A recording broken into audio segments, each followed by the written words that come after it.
Hindi kumbinsido ang mga estudyante ng University of the Philippines, Los Baños sa public apology ng ABS-CBN. Sa pamamagitan ng social media, humingi ng paumanhin ang TV network kaugnay sa kanilang maling pahayag ukol sa pagbisita ni Vice President Jenjo Marbinay sa universidad nitong nakaraang Martes.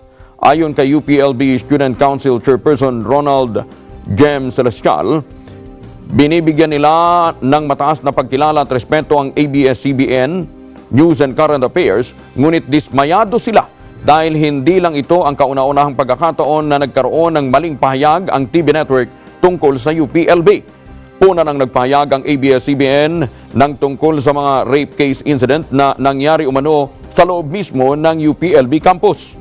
Ayon kay Celestial, hindi lahat ng rape incident ay nangyari sa loob ng campus kundi sa labas ng school premises.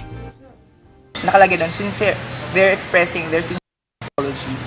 Pero for me, personally, I didn't feel the sincerity of the apology. Kasi if the apology was indeed sincere, sana hindi na umabot sa point na kailangan pa namin magpatrend ng hashtag ABS-CBN say sorry to UPLB para mag-apologize sila or aminin nila yung naging nagpagkakamali nila dun sa article nila. If they're indeed sincere, dapat in the first place nga dapat wala na mangyaring sincerest apology. Kung una pa lang, bago sila nag-publish ng article, they've double-checked it and verified the truthfulness of the content.